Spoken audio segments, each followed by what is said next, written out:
আপনাদের কাছে প্রশ্ন, আমাদের কাছে আমাদের সমাজ নিরাপদ? বলেন না কেন? দেশ নিরাপদ, জাতি নিরাপদ, পরিবার নিরাপদ, ছেলে মেয়ে নিরাপদ, হ্যাঁ, মা বাবা নিরাপদ, মা বাবার কাছে সন্তান নিরাপদ। কোন এক আজব দুনিয়ায় আসলাম, কেউ কারো কাছেই তো নিরাপদ নাই। ব্যাপারে দেখেন না, অমুক জায়গা 4 বাচ্চা রেখে মা হারাই গেছে আর এক জায়গা, বাবা নিজের সন্তানকে হত্যা করে জবাই করে আর এক জায়গা পালাই গেল, আবার সন্তান বাবা মাকে হত্যা করে আর এক জায়গা পালাই গেল। কি মাঝে মাঝে দেখছেন না খবর এগুলো? কারণ কি? সরে গেছেন, ইসলাম থেকে সরে গেছেন, মুসলিমের অস্তিত্ব থেকে সরে গেছেন। এই জন্য ভয়াবহ আকারে এর রূপ ধারণ করছে। আমাদেরকে মুসলমান হতে হবে, শুধুমাত্র নামে নামে পরিচয় দিয়ে কোনো লাভ হবে না। ঠিক না ভাই? ঠিক।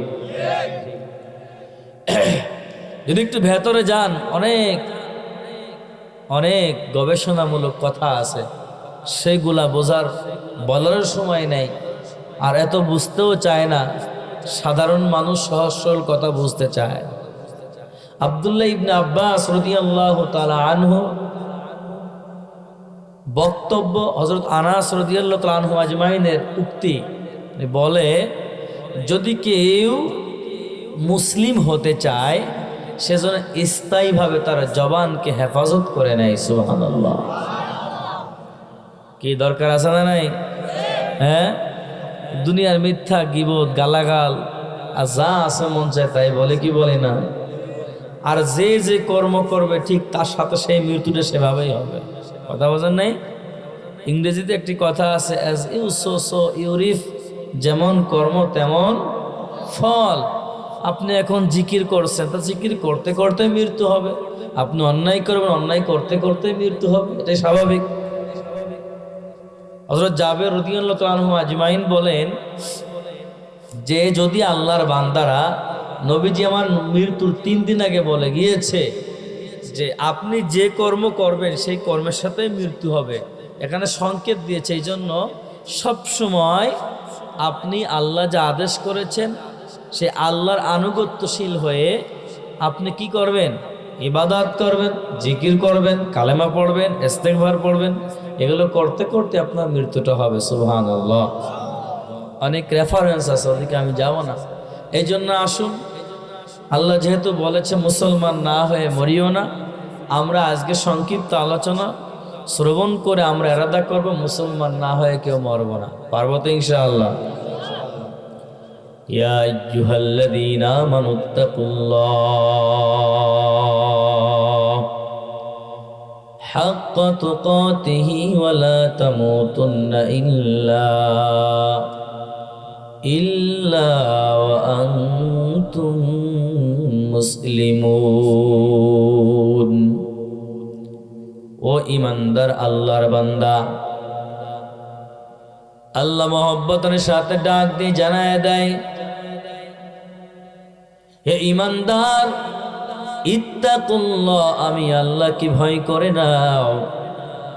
আর এই আয়াতের ব্যাখ্যা করেছেন বাংলার জগৎ বিখ্যাত একজন ব্যক্তি ছিলেন শামসুল হক ফরিদপুরি রহমতুল্লাহি আলাইহি। একটি কিতাব লিখেছেন হক্কানি তাফসীর, সুন্দর করে এক আয়াতের ব্যাখ্যা করেছেন। আমরা আমার সন্তানকে ডাক দেই, হে আদরের বাবা, হে মনা, আমার সোনা পাখি, আমার হীরার টুকরা, পেতলাগু, এরকম বিভিন্ন ভাষায় ব্যক্ত করি কি করি না? আমার আল্লাহ আয়াতের দ্বারা বুঝিয়েছেন। আল্লাহর প্রিয় বান্দা ব্যাখ্যা করে বলেন, আমার আল্লাহ ডাক দিয়েছেন, হে আমার পাগলেরা, আমি আল্লাহর কাছে চলে আসো, আমি আল্লাহকে ভয় করো। চিল্লায় বলেন সুবহানাল্লাহ। হে আমার পাগলেরা, কত আদর করে সন্তানকে বলেন না, আমার পাগল সোনা। আমার আল্লাহ মহব্বতের সাথে ডাক দিয়েছেন, হে আমার পাগলেরা, আমি আল্লাহকে ভয় করো। হাক্কা তুকাতিহি, ভয় করার মতো করেন। ওয়ালা তামুতুন্না ইল্লা ওয়া আনতুম মুসলিমুন, মরিয়েন না, মরিয়েন না, মুসলমান না হয়ে মরিয়েন না। ও প্রাণের প্রিয় যুবক ভাই, ও আমার বাবাজি, পর্দার আড়ালের মা, নিজের বিবেক পৃথিবীর শ্রেষ্ঠ আদালত প্রশ্ন করলে আপনি পেয়ে যাবেন। তাহলে আমি কি মুসলমান হতে পারি নাই? আমি মুসলিম পরে জন্মগ্রহণ করেছি কিন্তু মুসলমান হতে পারি নাই। আমার আল্লাহ পয়গম্বর ইব্রাহিমকে বলেছিল, ইব্রাহিম তুই মুসলমান হয়ে যাও। ক্বালা লাহু রাব্বুহু আসলিম, আসলামতু লিরাব্বিল আলামিন।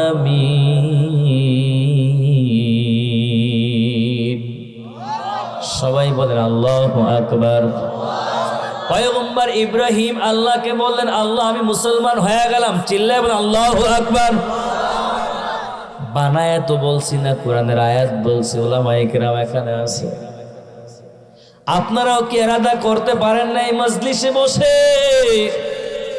যেহেতু আল্লাহ বললেন মুসলমান না হয়ে মরিও না, এই পয়গম্বর ইব্রাহিম আল্লাহর কাছে আবেদন করেছিলেন, আমি বিদায় হওয়ার পর এই জাতি যেন গুমরাহ না হয়ে যায়, পথভ্রষ্ট না হয়ে যায়, পথ হারা না হয়ে যায়, এমন ব্যক্তিকে আপনি দুনিয়ার জমিনে পাঠায়া দেন। আমার প্রিয় নবী সরকার দো আলম জনাবে মুহাম্মদুর রাসূলুল্লাহ সাল্লাল্লাহু আলাইহি ওয়াসাল্লামকে আমার আল্লাহ দুনিয়ায় পাঠাইছিলেন। চিল্লায় বলেন সুবহানাল্লাহ। এই মজলিস থেকে আমরা মুসলমান হব। কারা কারা রাজি আছে? আল্লাহু আকবার। আল্লাহ কবুল করেন। চিল্লায় বলেন আমিন। প্রাণের প্রিয় যুবক ভাই, আমি যেহেতু বলেছি সংক্ষিপ্ত সময় কথা বলবো, মুসলমান হতে গেলে আমি সংক্ষিপ্ত তিনটা ঔষধ দিয়ে যাব। 1 নম্বরে সহবতে আহলুল্লাহ, 2 নম্বরে কাসরতে শুকর, 3 নম্বরে কাসরতে জিকরুল্লাহ। ও প্রাণের প্রিয় যুবক ভাই, এই তিনটা ঔষধ যদি কোনো আল্লাহর বান্দা সেবন করতে পারে, ওই আল্লাহর বান্দা মুসলমান না হইয়া দুনিয়ার থেকে বিদায় হবে না। চিল্লায় বলেন সুবহানাল্লাহ। 1 নম্বরে সহবতে আহলুল্লাহ।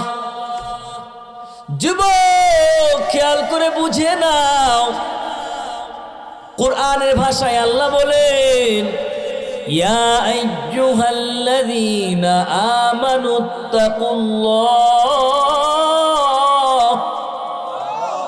ওয়া কুনু মা'আস সাদিকিন।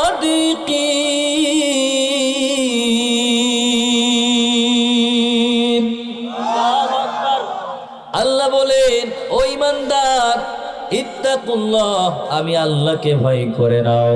ও কুনু মা'আস সাদিকিন, সাদিকিনদের সঙ্গী হয়ে যাও, সত্যবাদীদের সঙ্গী হয়ে যাও, আল্লাহ ওয়ালাদের সঙ্গী হয়ে যাও, সালেস ব্যক্তিদের সঙ্গী হয়ে যাও, হক্কানি রব্বানি উলামায়ে কিরামের সঙ্গী হয়ে যাও।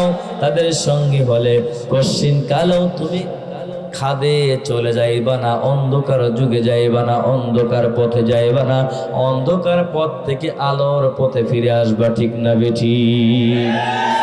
ড্রাইভার ছাড়া গাড়ি, ওই গাড়ি খাদে যাবে না, রাস্তার উপরে থাকবে। সবাই বলেন, ড্রাইভার ছাড়া গাড়ি যেমন খাদে চলে যাবে, প্রত্যেকটা বান্দা তার ড্রাইভার হলো দুনিয়ার জমিনে ওলামায়ে কেরাম। ওলামায়ে কেরামের সাথে সান্নিধ্যে না থাকলে, ওলামায়ে কেরামের পরামর্শ না নিয়ে চললে, ওই ব্যক্তি নিঃসন্দেহে খাদে চলে যাবে। তার প্রমাণ দেখা যায় সমাজের ভেতরে, সৎসঙ্গে স্বর্গবাস, অসৎসঙ্গে সর্বনাশ। ওলামায়ে কেরামের সান্নিধ্যে যাইয়া ওই আল্লাহর বান্দা বেনামাজি নামাজি হয়ে গেল। ওলামায়ে কেরাম থেকে বাহিরে সঙ্গ দোষে ভালো মানুষও খারাপ পথে চলে গেল। এমন প্রমাণ আছে না নাই? কিন্তু বর্তমান প্রেক্ষাপটে ওই যে ইউটিউব নামক গজব আসছে, আবার উলামায়ে কেরামের নামে অনেক বাতিল ফেরকা আছে। এগুলোর সাথে সম্পৃক্ত হয়ে চূড়ান্ত পর্যায়ে গুনাহের ভেতরে লিপ্ত হইয়া ইসলামকে শর্ট করতে করতে ওলামায়ে কেরামের কাছে যায় না, ইউটিউব থেকে ফতোয়া নেয়, মোবাইল থেকে মাসআলা নেয়। আছে না নাই? তো আপনাদের এলাকায় মনে হচ্ছে ভালো পরিবেশ আছে, আলহামদুলিল্লাহ। কি বাতিল ফেরকা আছে নাকি? তাই হায় হায় কপাল পোড়া। সহজে সহজ বলছেন, আমি সহজ ওয়াজ করব। আমি চাইছিলাম ভিন্ন ওয়াজ, তা হুজুর বলল সহজ ওয়াজ করবেন। ও ভাই, বিশাল 10 তলা বিল্ডিং স্থাপন করলেন। এই বিল্ডিং স্থাপন করে আপনি আমার মতো মৌলবীর পরামর্শ নেবেন না ইঞ্জিনিয়ারের পরামর্শ নেবেন? সবাই বলেন।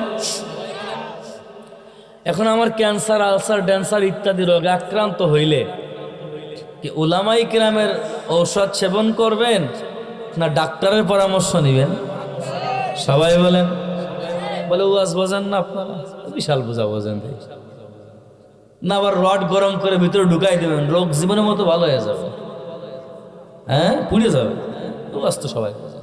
আচ্ছা, এইগুলা যদি বোঝেন তাহলে কুরআন হাদিসের মাসআলা মাসাইল, নামাজ কেমনে পড়তে হয়, কেমন পর্দা করতে হয়, কেমন গুনাহমুক্ত জীবন গড়তে হয়, কেমন জান্নাত পাওয়া যায়, জাহান্নাম থেকে বাঁচা যায়, এই ফতোয়া ডাক্তার দিবে না ইঞ্জিনিয়ার দেবে? আরে সুবহানাল্লাহ, এত সুন্দর ওয়াজ বোঝেন আপনারা, সবাই বুঝেন। কারা দিবে? আলেম উলামা, আহলে হক উলামায়ে কিরাম এই সিদ্ধান্ত দিবে। প্রাণের প্রিয় যুবক ভাই, বিল্ডিং স্থাপন করতে যেমন ইঞ্জিনিয়ারের প্রয়োজন, তার থিওরি ছাড়া বিল্ডিংটা টেকসই হওয়া সম্ভব নয়, কিছুদিন পর ধ্বংস হয়ে যাওয়া সম্ভাবনাময়। কারণ 10 তলা বিল্ডিং করতে গেলে কত মিলি রড লাগবে, এখানে উলামায়ে কিরাম সিদ্ধান্ত দিতে পারবেন না। এই সিদ্ধান্ত ডাক্তার দিতে পারবেন না, এই সিদ্ধান্ত অন্যান্য পণ্ডিত দিতে পারবেন না, এই সিদ্ধান্ত দিতে পারবেন ইঞ্জিনিয়ার, ঠিক কিনা? কোন আল্লাহর বান্দার ক্যান্সার হইলে, রোগে আক্রান্ত হইলে, জ্বর হইলে, পেট ব্যথা হইলে, গ্যাস্ট্রিক হইলে, আমার কোন মা সিজার হতে গেলে এই সিদ্ধান্ত কোন উলামায়ে কিরাম দিবেন না, এই সিদ্ধান্ত দিবেন ডাক্তার, ঠিক না বেঠিক? এখন আপনাদের কাছে আমার প্রশ্ন, যদি আপনি সঠিক রাস্তায় চলতে চান, ড্রাইভার ছাড়া গাড়ি যদি না হইতে চান, ও টাঙ্গাইল এলাকার যুবক ভাই, ও আমার বাবাজি, পর্দার আড়ালের মা, সহজে আপনারা বুঝে গেলেন, ভালো লাগলো, শুকরিয়া, অসংখ্য শুকরিয়া, আলহামদুলিল্লাহ। ও আল্লাহর বান্দা, ডাক্তার রোগের জন্য ট্রিটমেন্ট দিবে, ইঞ্জিনিয়ার বিল্ডিং করার জন্য ট্রিটমেন্ট দিবে, আর উলামায়ে কিরাম পথ ভোলা, পথ হারা, গুমরাহ, পথভ্রষ্ট মানুষকে সঠিক পথে আহ্বান করে নিয়ে চলে আসবে, ঠিক না বেঠিক? এই জন্য আল্লাহ বলেন, ওকুনু মা'আস সাদিকিন।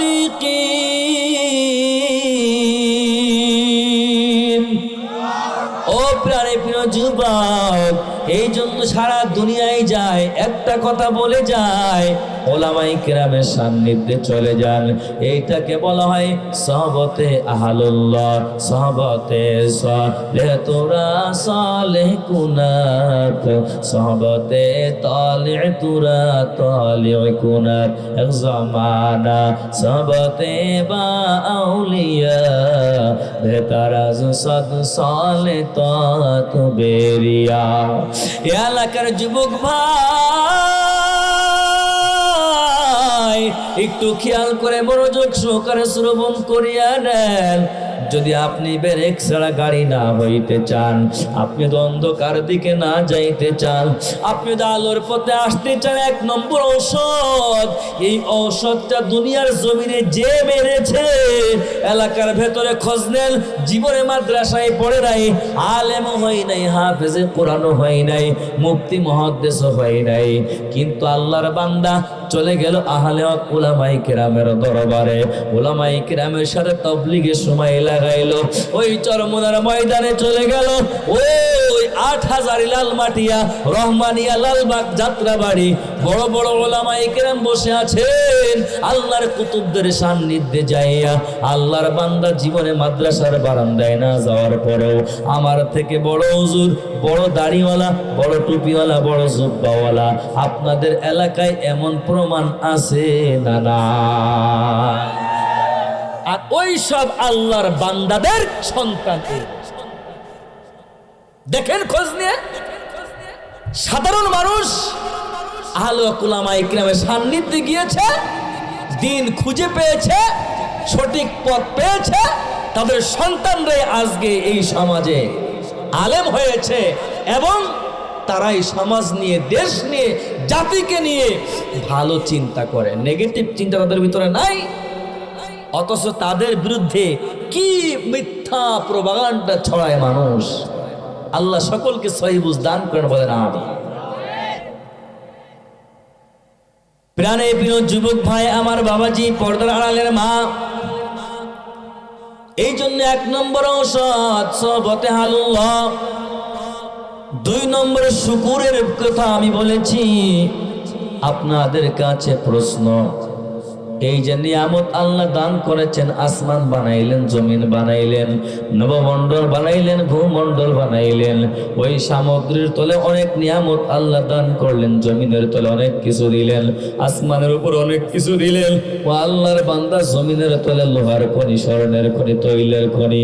আপনাদের কাছে আমার প্রশ্ন, রুহের জগতে কেউ বলেছিলেন নাকি আল্লাহর কাছে, ও দয়ার মালিক, দুনিয়ায় গেলে আমার স্বর্ণের বড় প্রয়োজন, আমার বিবিকে সাজাইবো, মাকে সাজাইবো, বোনকে সাজাইবো, স্বর্ণ আমার বড় প্রয়োজন, দেওয়া লাগবে।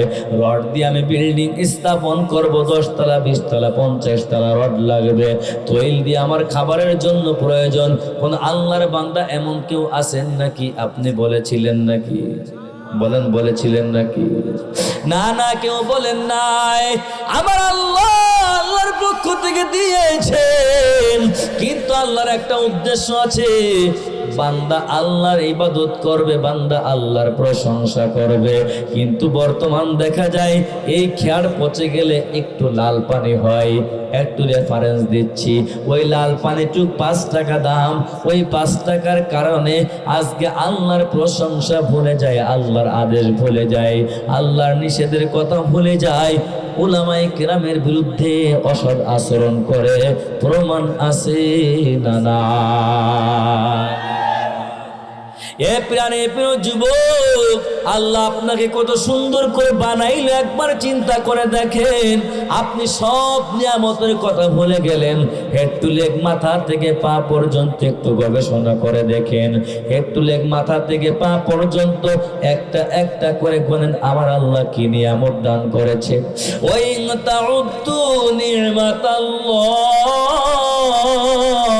লা তুহসুহা তা কিয়ামত বরবাহু ইয়ামজি কালাম সব কিয়ামত বগজরা দিনা তামাম শুকুরে নিয়ামত নিয়ামত আফজু কুনাদ কুফরে নিয়ামত আজকা ফাদবিরু কুনাদ।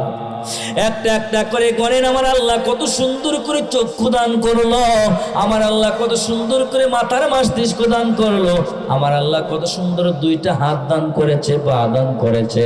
অথচ আমার মতো একজন মানুষ অন্ধ অবস্থায় পড়ে আছে, পা নাই, হাত নাই, চক্ষু নাই, মাথার মস্তিষ্ক ঠিক নাই। এমন প্রমাণ আপনাদের চোখের সামনে আছে না না? তারপরেও কেন আপনি আল্লাহকে চিনলেন না? কেন কেন কেন? কারণ আপনি আপনার ড্রাইভার খুঁজে পান নাই, আপনার সঠিক গাড়িটা চালাইতে পারে নাই। আপনি আল্লাহকে কেন চিনলেন না? নবীকে কেন চিনলেন না? ওলামায়ে কেরামের সান্নিধ্যে যাইতে পারেন নাই, এই জন্য চিনেন নাই। আল্লাহর প্রশংসা এই জন্য করতে পারলেন না রে ভাই।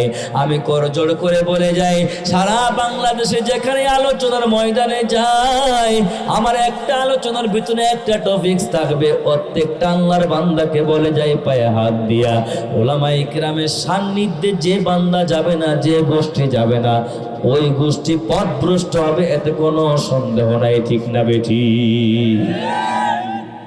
খোঁজ নিয়ে দেখেন, এই যে যুবকরা আয়োজন করেছে, এরা কি ইমাম উলামা এলাকায় যারা, তাদের সাথে পরামর্শ নেয় নাই?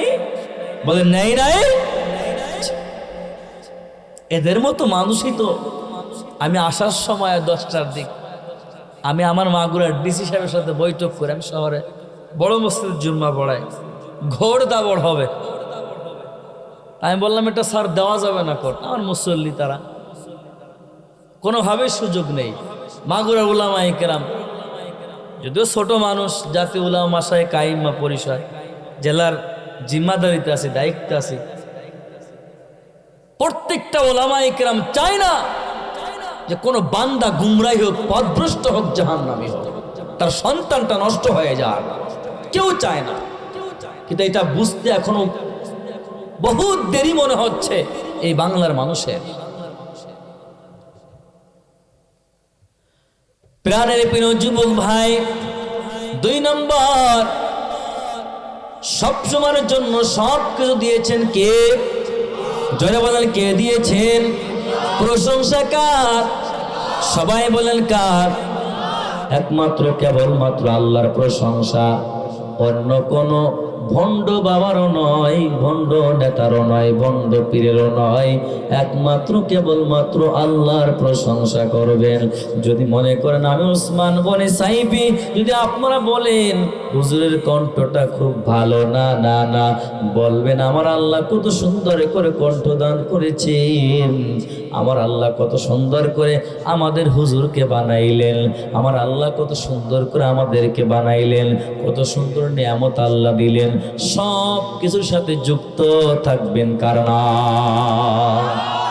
এ প্রাণে প্রিয় যুবক ভাই ও আমার বাবাজি, পর্দার আড়ালের মা, 2 নাম্বার হয়ে গেল প্রশংসা করবেন কার?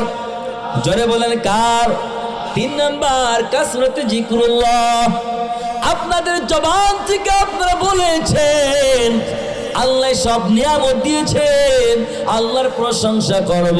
অবশ্যই যদি আমার আল্লাহ হায়াতের মালিক, আমার আল্লাহ মৌতের মালিক, আমার আল্লাহ রিজিকের মালিক, আমার আল্লাহ ইজ্জতের মালিক, আমার আল্লাহ সম্মান দেওয়ার মালিক, সুতরাং আল্লাহকে ছাড়া কাউকে আমরা ডাকবো না, ঠিক না বেটি? বড় দুঃখ লাগে, দুঃখ লাগে। বর্তমান প্রেক্ষাপটে একটু খোঁজ নিয়ে দেখবেন, সকলেই বুঝে যাবেন প্রত্যেকটা বান্দার খাবারের রুটিন আছে না নাই? প্রত্যেক দিন কয় বেলা খাবার খান? বলেন সবাই কয় বেলা? আপনাদের এলাকায় 2 বেলা না 3 বেলা? 3 বেলা। 3 বেলা খাবার খান। দিনের বেলা কৃষি কাজ করেন না, রাতের বেলা কৃষি কাজ করেন? সবাই বলেন। সব কিছু রুটিন আছে। ঘুমন কোন সময়? হ্যাঁ, অবসর সময় বলে দিনের বেলা একটু বিশ্রাম নেন, নবী আমার নিত, কিন্তু রুটিন অনুযায়ী রাত্রে বেলা ঘুম পড়েন।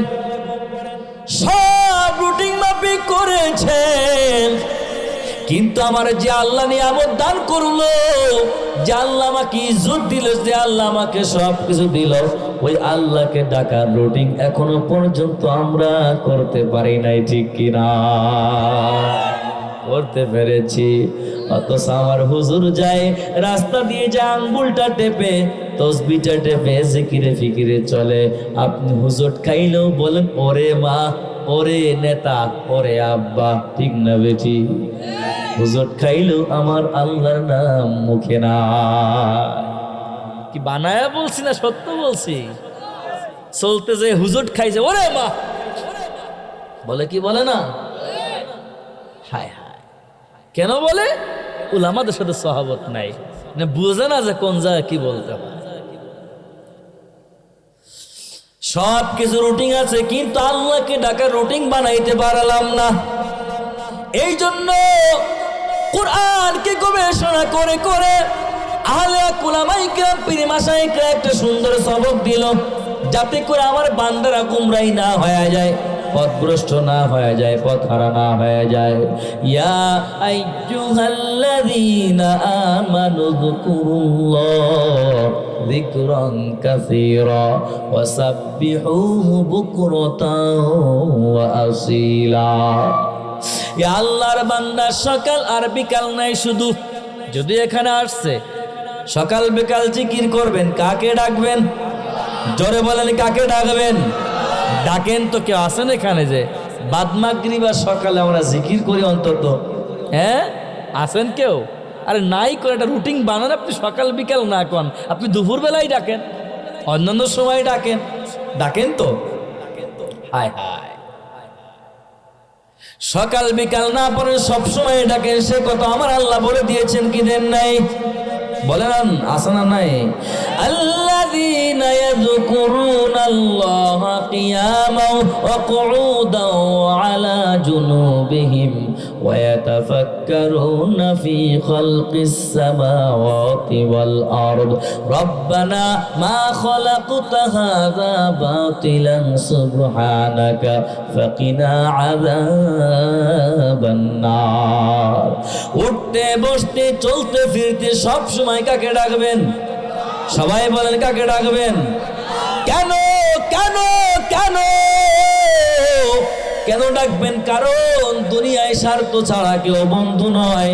স্বার্থের ব্যাঘাত ঘটলে রাতের অন্ধকার অস্ত্র নিয়ে দাঁড়াইয়া থাকবে।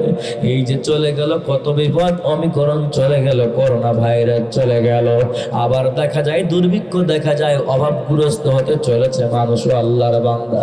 এই সময় তাহাজ্জুদের মুসাল্লায় দাঁড়াইয়া আমার ডানে বামে এই স্বর্ণের মানুষ এই আল্লাহর বান্দা রাত্রে ঘুম কামাই করিয়া তাহাজ্জুদের মুসাল্লায় দাঁড়াইয়া আল্লাহর কাছে আবেদন করে, আল্লাহ আমার এলাকায় গরিব মানুষ তুমি রিজিকের ব্যবস্থা করে দাও, আমার এলাকায় অসুস্থ মানুষকে সুস্থতার নিয়ামত দাও, আমার এলাকায় সকল মর্দেগানকে জান্নাত দাও। ও আল্লাহর বান্দা আবেদন করে ওলামায়ে কেরাম, আর আপনারা কি করতে আছেন রে আল্লাহর বান্দা? আল্লাহর নামটা মুখে নাই, ডাকারও কোনো সুযোগ নাই, চিন্তাও নাই।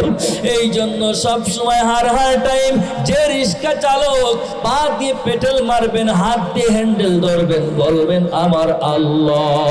ও ড্রাইভার হাত দিয়ে স্টিয়ারিং ঘুরাইবেন, বলবেন আমার আল্লাহ। ও আল্লাহর বান্দা কৃষি কাম করবেন, হাত দিয়ে করবেন, অবশ্যই জবানটা খালি থাকবে, জবান দিয়ে বলবেন আল্লাহ। ও ব্যবসায়িক ভাই, হাত দিয়ে ক্রেতাকে বিদায় দিবেন, জবানটা বড় খালি, জবান থেকে বলবেন আল্লাহ। যদি আপনার জবানে আপনি আল্লাহর নাম টানতে পারেন, আপনি যদি ইস্তেগফার বেশি বেশি করে পড়তে পারেন, দুরূদ যদি পড়তে পারেন, যে আল্লাহর বান্দা, ও আল্লাহর বান্দা আপনি তো মুমিন হয়ে যাবেন, ইমানদার হতে দেরি হবে না, আল্লাহর প্রিয় বান্দা বান্দি হতে দেরি হবে না। দেখেন আজকে আমরা তো একটু গুরুত্ব নাই, আর মুমিন যারা আল্লাহর প্রিয় মাহবুব বান্দা যারা দুনিয়ার থেকে বিদায় হয়ে গেল, ইউটিউবে চার্জ দিলেই প্রমাণ পেয়ে যাবেন। এই যে আল্লামা মামুনুল হক নাম শুনছেন না? চেনেন না? আল্লামা মাহফুজুল হক নাম শুনছেন না? সূর্য সন্তান বাংলার জমিনে আল্লাহর বান্দা আল্লামা আজিজুল হক রাহমাতুল্লাহি আলাইহি কত বড় বুজুর্গ, সন্তান কাছে গিয়ে বসে, আল্লামা মামুনুল হক বলছে আমি মামুন। সন্তানকে বারবার করে বাবা জিগায়, কে তুমি? কয় আমি মামুন। চিনতে পারে না, বারবার করে জিগায়, কিন্তু মাঝে মাঝে জিগাই যে তুমি কে? আর আল্লাহর বান্দা অল টাইম বলতেছে আল্লাহ আল্লাহ আল্লাহ। এমন সোনার মানুষদেরকে তোমরা তিরস্কার করে বাবা, কেমন করে মুমিন হবা, ইমানদার হবা? আজকে সন্তান কেউ পরিচয়টা দিচ্ছে, তাও চিনতে পারতেছে না, কলিজার টুকরা সন্তান, অথচ মৃত্যু সজ্জায় ওই আল্লাহর বান্দার জবান থেকে আল্লাহর নামটা মুছে নাই। ও আল্লাহর বান্দা মুরব্বীরা